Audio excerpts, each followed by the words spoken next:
So this isn't PowerPoint. We constrained John because we wanted to keep it all code, but we do have to do just a couple slides. Walker cornered me yesterday, and he said, make sure that everybody understands what smart manufacturing profiles are. Smart manufacturing profiles are imperative number 1 of 3, I believe in Walker's rule of 3. This is the first and most foundational aspect of what we would call a smart manufacturing information platform. This is a payload I grabbed off the virtual factory. There's a slight difference between each of these payloads. Can anybody spot it? I left it kind of easy. Yeah, the percentage, right? One percentage is measured as an integer, the other is measured as a float. Which one's right? Both of them are right, or both of them are wrong. Without a set of rules that say this data should look like this, it's up to the interpreter. This could be a math problem. It's probably resolvable. But when I scale this across all of the data in my unified architecture, these problems get really big. When I want to pass data between pieces of software and there isn't a way to agree on what that data should look like before it's in motion, these problems get really big. In computer science, we call this type safety. If the data is not type safe, I have to code defensively. I have to defend against changes in the data that I can't predict because I don't have a type definition that governs that data. So what are smart manufacturing profiles? They are rules for defining your data. We chose a specific language to do it, OPC UA node sets. That's part 5 of OPC UA. You don't have to use the rest of OPC UA in order to use an OPC UA profile. You can use OPC UA companion specifications, which are pre-made namespaces that expert groups have published for you based on standards. You can import those into a modern platform and use them to enforce the rules on your data.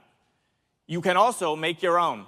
You can share them with your community. You can keep them to yourselves. You just need the rules written down somewhere.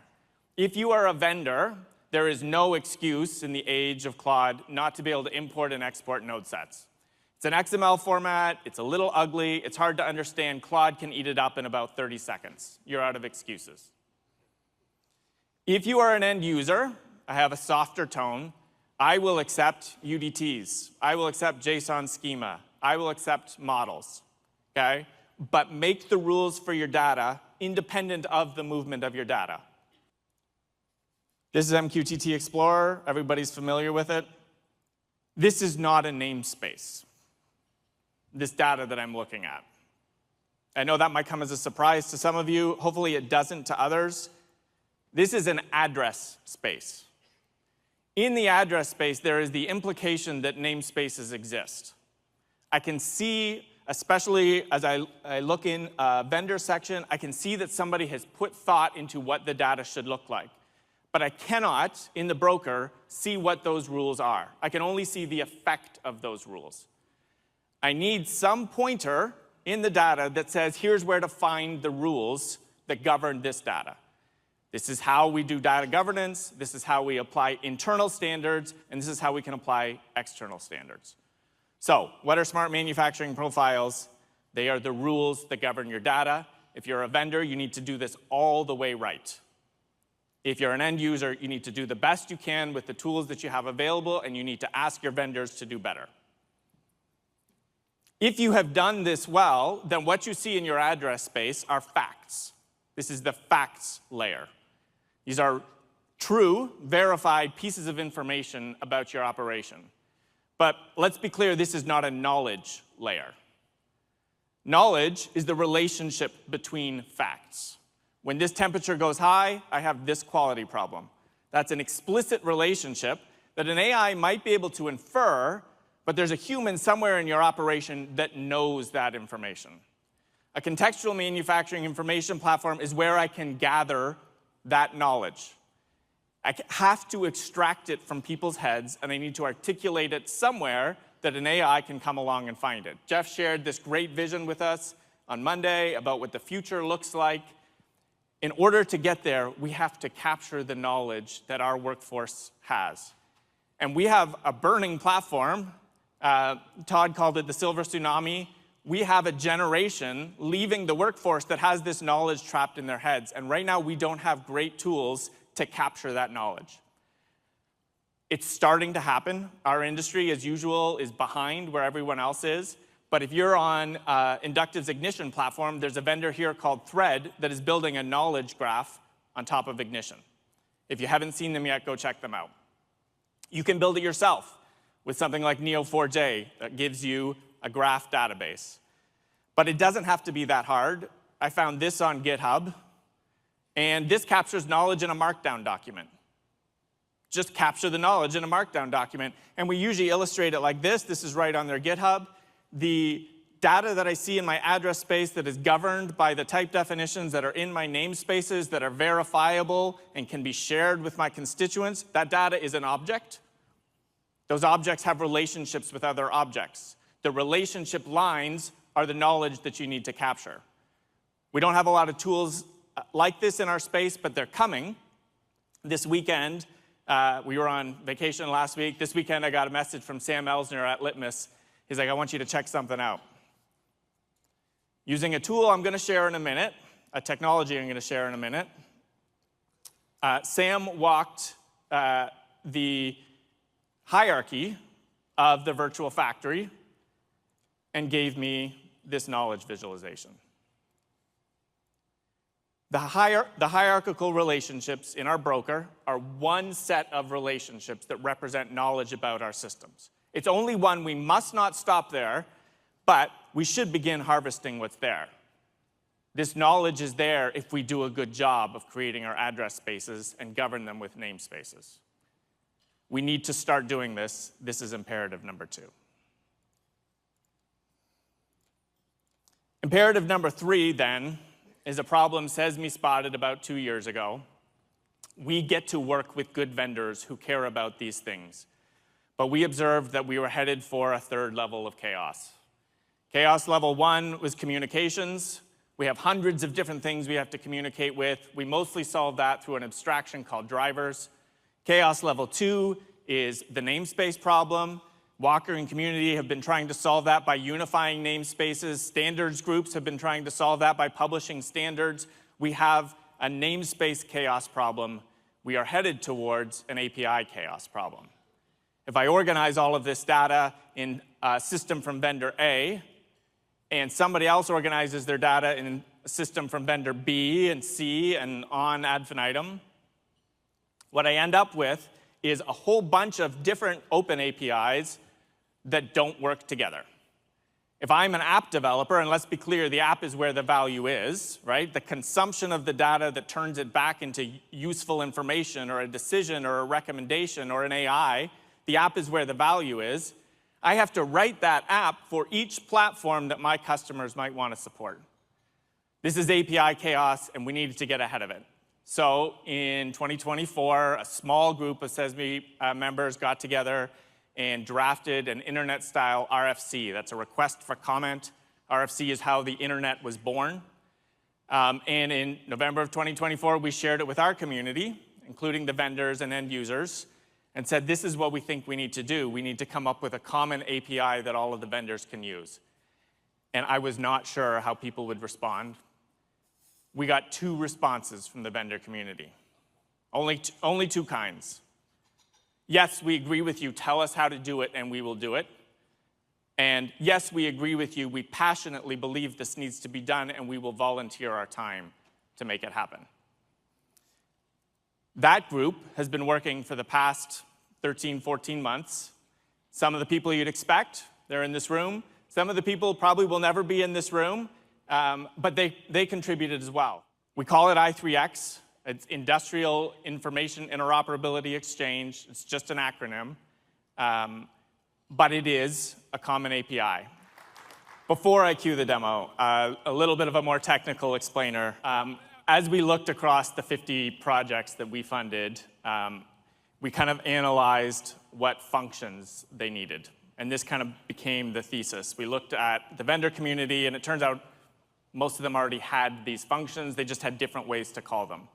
So the theory was you can keep your own API. There's always going to be things that are unique about your product. But if we can unify this kind of 80-20 rule, this This 80% is what most people need. The 20% is unique to your product. We started working together, meeting twice a month to build a prototype. We considered a couple first-class data sources, so MQTT is obviously important. OPC UAs thought deeply about this, so we didn't want to ignore what they'd learned. But we need other sources of data, not just live data. We need historical data, and we need to make sure that you can plug in any other data source. However you build your back end, what's behind the API, you need to be able to expose this capability. I need to be able to explore what's in the address space. I need to be able to understand what types, what namespaces are present. I need to be able to get history, and I need to be able to get live data, and I need to be able to do this from a common user interface, or common programmer's interface. With a single data source, you cannot fulfill all of i3X. If you have MQTT, you can fulfill the live data stuff. But you can make that transparent to the application developer by adding an at-rest data source, a historian that does fulfill the history interfaces. All this requires is that your namespace is unified across your back end. This is the point of this effort, is so that once we've unified, we can get at all of the different kinds of data. I need types to unify. I need namespace rules. So you might plug in SESME Smart Manufacturing Profiles. And to add capabilities like Sam showed us in that visualization, I'm going to need to gather some of the MQTT data so that we can find those relationships. So you can plug together an architecture that supplies the pieces you need in order to fulfill the API. Or you can work with your favorite vendor who is already in the process of supporting this API. And that's what we would like to show today. I've been asked to make it clear that this is hot off the presses. While we have been working together, changing products is hard. So this is a real ProveIt demo. We're going to do our best to prove it. But these are all like brand new pieces that are just coming together. So please be patient with us. The first thing that we needed was a common client. We are progressing towards a firm specification, but for now we need a reference client so that everybody can test against to make sure this truly is interoperable. For that, we built something called i3X Explorer, and I'd like to invite Craig Egan to the stage to tell us a little bit about that common client. I'm Craig Egan, ACE Technologies founder and chief engineer. You saw a lot of really neat things about i3X, so I think you understand the i3X concept. Let's talk about i3X Explorer. You're all familiar with MQTT and MQTT Explorer. So imagine i3X Explorer being the MQTT Explorer on steroids that's going to expose all the crazy things that Dr. Seuss and Jonathan here claim. So to start with, where do you get our i3X Explorer? You can go to www.acetechnologies.net. Jonathan here is driving for me because I've got no hands here, and I've heard that he is a great button pusher. He's been doing it most of his career. So i3X Explorer is available for download, cross-platform. It is obviously free of charge. If you would like, you can go to our GitHub repo. There you go. I'm ahead of the game here. There's GitHub. There you go. So all the source code's available. You can check out our release notes, and most importantly, contribute, right? Do we have any pull requests active right now? Yeah, Graham submitted one. He found a bug leading up to this week. Oh, a bug. We'll merge that after the event. There you go. Excellent. Well, that's the whole idea. This is our tool to use collaboratively. So we encourage you to participate unless you're a bad coder, and then just use Claude like everyone else, and that's just fine. So let's actually get into the real demo, because the important people need to show this stuff. So with i3X Explorer, the first thing you do is point to an endpoint. So Jonathan, why don't you pick me a nice endpoint here? All right, so this one's running on localhost, but it's wrapping a portion of the virtual factory broker. Excellent. Okay, so once he makes the connection, magically, we're discovering namespaces and objects and hierarchy. But right away, I see a problem. It does not look like, I don't think we've got an SM profile applied here, do we? That's right. This portion of the broker, nobody's applied a profile, so all we can do is infer a single namespace called MQTT. That makes Jonathan very sad. Yes, it does. So we've got data, that's great, but it's like getting the IKEA desk without the instruction manual.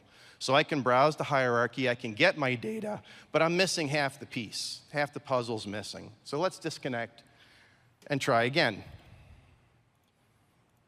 All right, so this is pointing at the whole ProveIt broker, and you will have seen a number of vendors make an attempt to apply a smart manufacturing profile to their payloads. And wow, look at that. So Dylan, I believe, made Jonathan very, very happy, right? Look, I see classes, I see objects, I see instances. I've got my user's manual, right, in layman's terms, for my data. I can still browse my hierarchy, I can get my data, but this is the missing piece.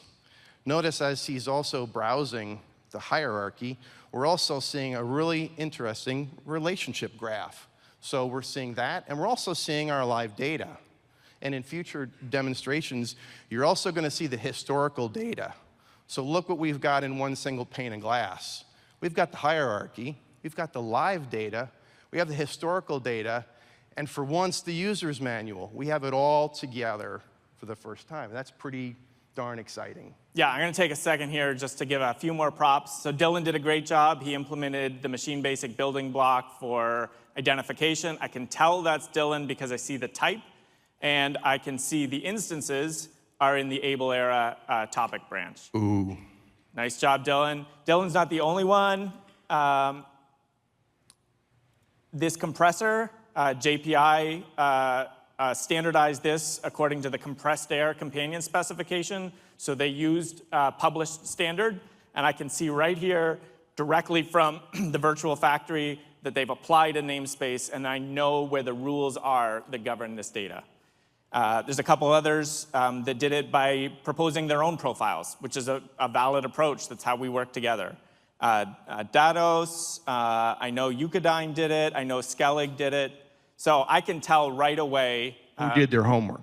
Yeah, they built their own, right. But they posted the GitHub link as the namespace URI. So this is where I can go find the rules that govern this data. This is how I can validate the data, how I can share that contract with other constituents so they know what to expect and they know when things are going wrong. Wow, that's the real deal. That's the real deal. So we're going to have to figure out, what are we going to do with all this i3X? Well, I need endpoints in the shop floor in my applications. So, I don't know, maybe a good place to start might be HMI SCADA. I know a guy who knows a little bit about HMI SCADA.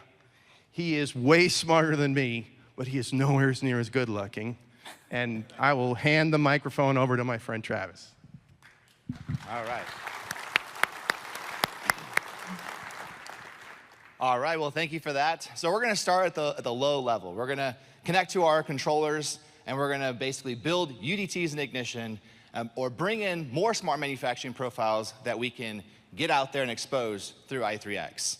So here I've got an Ignition Designer open, and I already have a bunch of UDTs that we built out for for our ProveIt demonstration.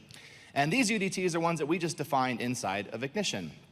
And I've got all sorts of tags that are coming in here that we're putting in the virtual factory, as well as the ones that are already out there. And so with that, I'll come back to Designer in a minute, but let's go down to i3X.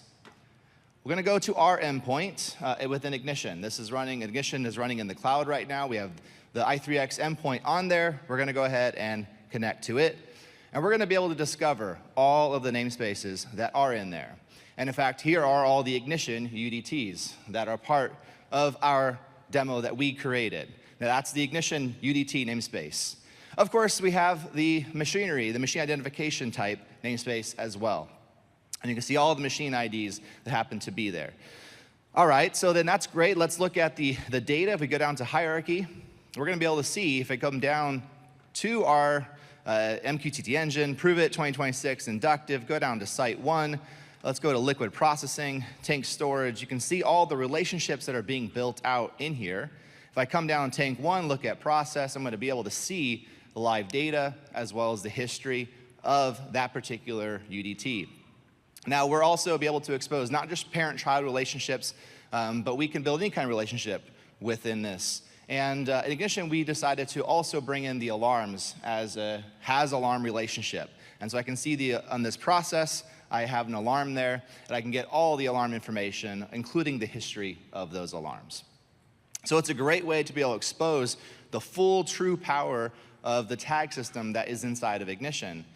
But we don't want to just be able to make everything custom, all the UDTs. We want to be able to follow the smart manufacturing profiles. And so for that, I'm going to go over here.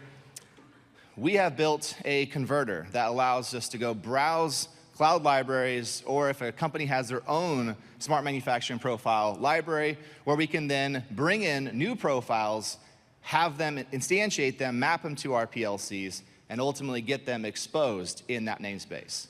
So here we're going to go to our CNC-based profile that the SESME members have created. I'm going to go ahead and import this profile. And what we're doing is basically going and downloading the node set that Jonathan talked about. It's an XML document. We're bringing it in, we're parsing that, and we're actually building out all the UDT objects that are part of it. This is a pretty extensive profile. There's a lot of different subtypes that are in here. So I'm going to just kind of go through and save these. What this is basically is if you have multiple instances of various objects, I can specify how many of them I have. So for example, I am going to do 3 axes, and I only have 1 second.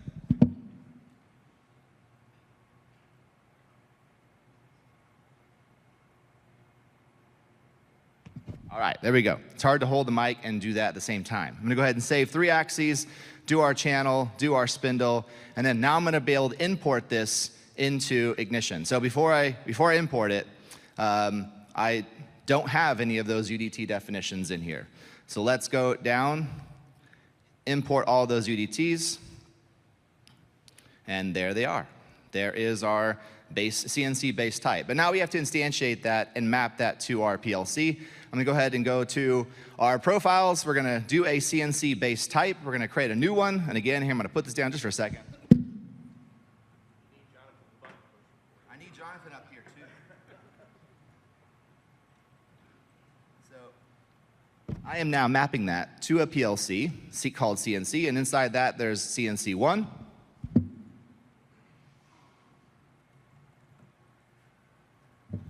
All right, there we go. There is our CNC machine. Let's go down to our axis list. Axis, you can see that data's coming through. There's our motor. I've got all this new namespace, all these new UDTs in there. What's the power of i3X, Jonathan? We get to see all that and expose that to others. So let's go now back to our i3X Explorer. We do have one bug. We're going to fix this bug, but I have to disconnect and reconnect to see that brand new thing that came in there. It doesn't refresh automatically. So let's go ahead and disconnect, reconnect, go to namespaces. Oh, look at this, profile CNC. And there's all of the beautiful types that are part of that. If I come down to hierarchy, not only do I have MQTT engine, but now I got the default. Let's go down to here and look at CNC1, axis Y, motor, and there's all the data coming through. It is literally as simple as that.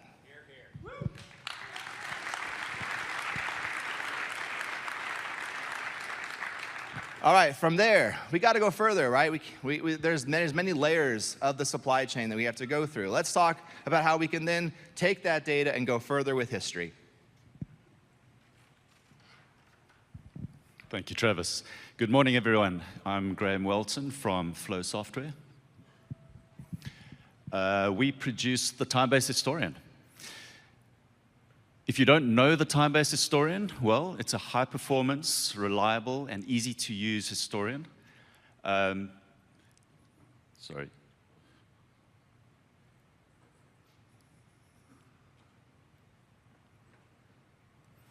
And what is unique about the historian? Free. There we go. Thank you, Orca. So why is it free? Well, we believe that the storage of your time series data should not be the barrier to gaining value and insight out of that data. And that's why we've made it free. So for those of you who have been using the historian, and we've got about 4,000 installations over the last year, for those of you that have provided feedback, we want to say thank you very much. With every release, we try really hard to improve the performance, improve that reliability, and make it easier to implement and set up. And because of that, we've actually got systems running today that have 1 million tags at 200,000 data writes per second.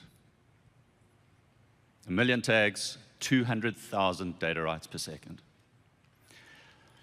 Apart from performance and reliability and ease of use, one of the things that we really drive hard for with all of our products is an open architecture. So with all of our products, we wrap a industry standard REST API around all the functionality, whether it's configuration, data ingress, data querying, whatever it may be, so that you can build your tooling around that. So when Sesame introduced i3X, this was no stretch for us. This was a natural extension of what we already do. Not only our philosophy, but our implementation. And so I'm very pleased to announce that as of today, you can go and download version 1.3.1, and it's got i3X API baked right into the free historian.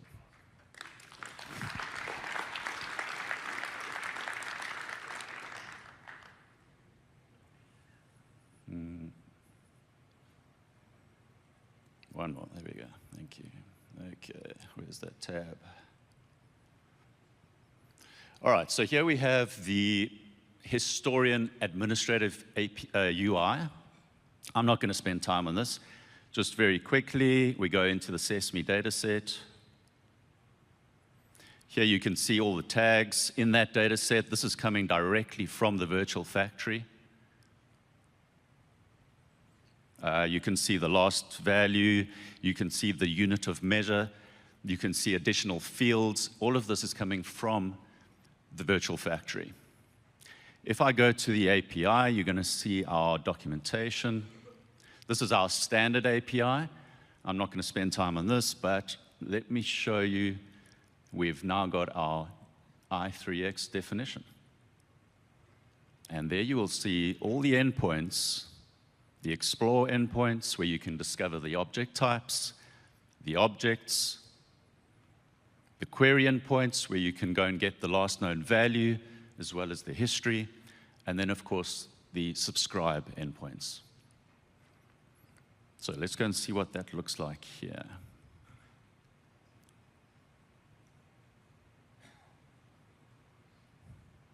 Oops.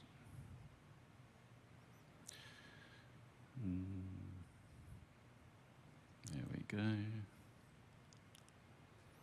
Connect to that. This is our historian that's running in the cloud.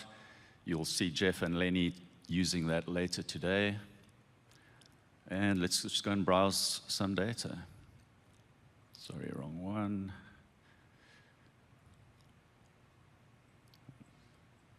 I'm going to drill down into some data that we're actually getting from the virtual factory. Let's just pick an example.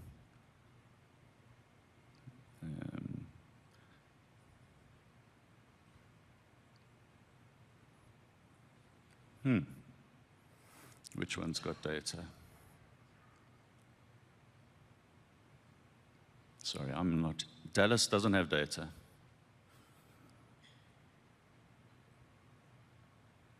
There we go. All right, so we can see the last known value up here. We can see the history, about an hour of data by default. And if this is updating, we can actually go and subscribe to that as well. I think the data points are coming in every 5 seconds. So this is coming directly from the virtual factory into the time-based historian, and then through i3X API.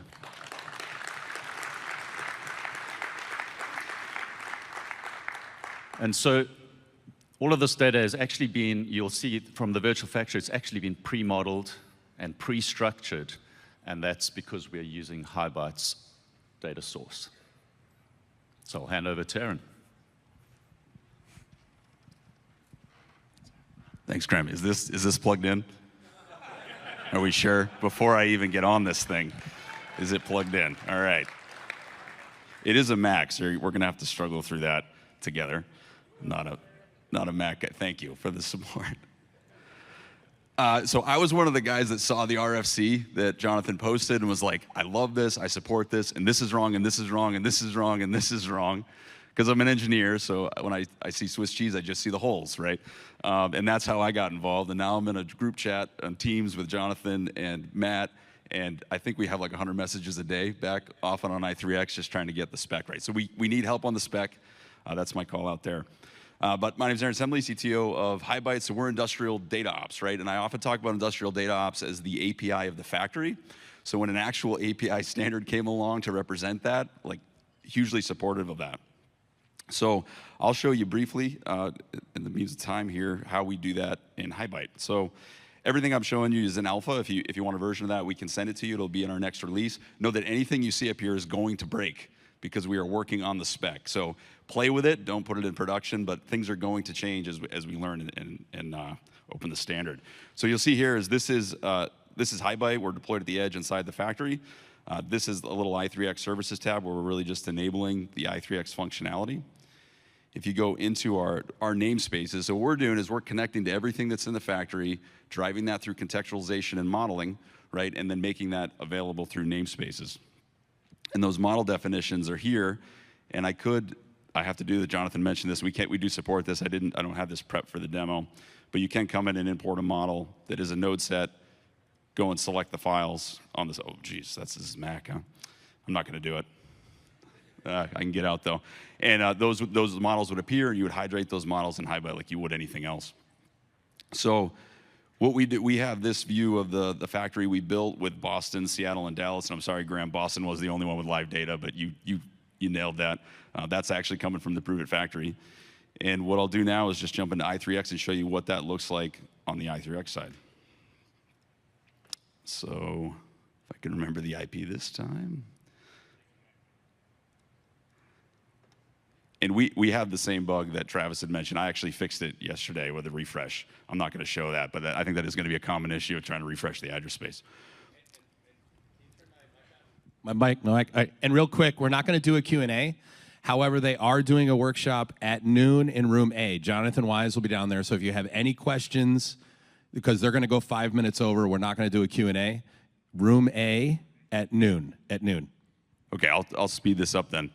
As well, so others have. So these are the model definitions as you saw, right? These are HighByte models. This is the same, under the hierarchy, you see the same namespace you saw on the product. And in here, you can bury down, and I'm going to go down to Boston sub asset here, and you see the data. And what's really cool is you see the live data. I could subscribe as well. This historical data is actually coming back from Timebase. So I'll just briefly show you under the hood there. I've got a pipeline in HighByte, single pipeline. And this is simply being called by i3X, reading the Timebase historian raw data, running it back through the model, so we deliver it through i3X contextualize. And Graham sent me that last night, wired it up, and there we go. So it just shows you the interoperability of the standard. And with that, I'll hand it off to Scott at AWS. We're sending all of this to Sitewise up in the cloud, and he'll show you what that looks like up in AWS. Thank you, Aaron.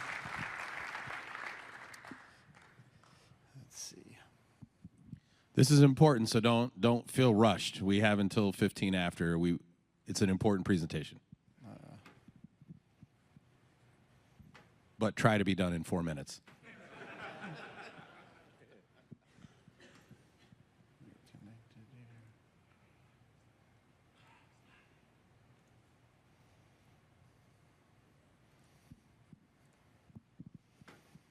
Okay, let me get connected first.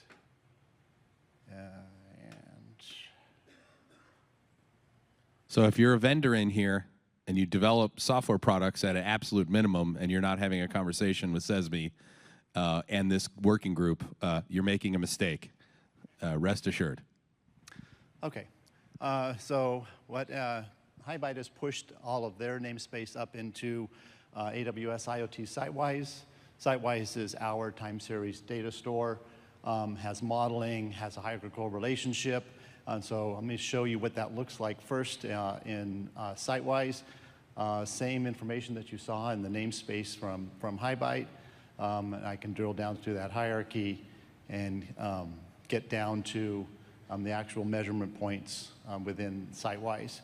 If I go down through this structure, I get down to the asset level where the actual measurements are defined. Sitewise also includes built-in anomaly detection, also has the ability to do calculations through what we call transforms and metrics on that data, propagate those values up through that hierarchy. If I take if I go into actually the measurements, these are actually all of the values that are coming in real time. Let me go back now to Explorer, and now I'll be able to drill down through that identical hierarchy. It will look exactly the same. I can go all the way down, and I know that there's live data in Boston now. If I go to down through here, I'll get all of the measurement values.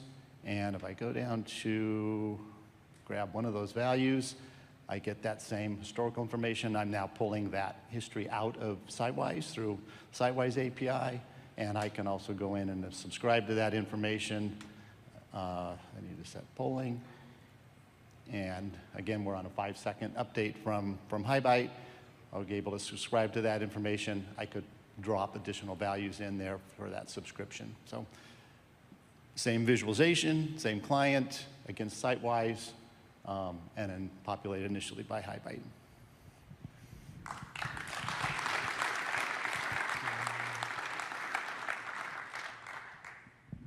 Thanks, Scott. I'm Todd Malone. I'm a bit of a SCADA HMI historian. I started off on DOS. So yes, there were DOS HMI systems. By the way, we called them MMI, man-machine interface in those days. Sorry, ladies. What we've seen here is each of these guys has been pushing data up into the system. And it, of course, is available, but the question is, how do we tie together all of these different vendors? How do we look at that information in such a way that we can do things with it? So let me see if I can pop up this part. And so what ends up happening is we end up with supply chain. Interesting things start happening in the supply chain. You have different vendors, you may have different sites, you may have different things going on. You need to pull that together in such a way that you can see the data and get some information. There's always those questions about what's the schedule look like? Are we going to be able to deliver in time? Can we get the packaging stuff pulled together so that we can actually deliver to the end user those kinds of products? And so what we're seeing is the i3X delivering that interoperability to give us the visibility across multiple stations like that. So let's take a look and see what's happening here. This is Mendix by Siemens. It's an AI-enabled, low-code, enterprise-level app. So the low-code part is writing back to the system, so you always have to touch a few things. But let's take a look and see what's happening in our production schedule. So this i3X enabled product now is taking a look at the different batches that the different groups are providing to us. Now this is one line, and it's our bottling line, and we can see some details about that by going inside of here, and we can see so we have a scheduled end time. This one should be done today. Okay, no problem. And we're looking at the next one, and this batch looks like it's going to be done later today. Okay, that's good news for us. We take a look at our batch, Rutrow. We have a delay. So what's going to happen here? So here we have a delay. We can see that it's delayed. We can see some information about the bioreactor that may be putting that in place. And we have a delay, scheduled in time, now adjusted date. Oh no, that's 7 days in the future. We may not make our ability to pull that together. And so this information coming through that interoperability with the i3X gives you that visibility across the whole place. We probably need to call one of our vendors and see if we can get some more bottles in here because, oh, by the way, it was 12,000 and now it's 8,000. So some real problems there. Thank you. Thank you, Jonathan. Thanks.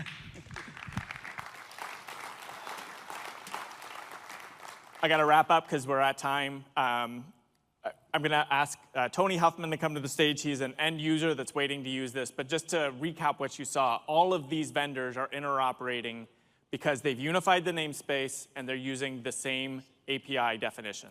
Everything glues together smoothly. We literally put this together in weeks.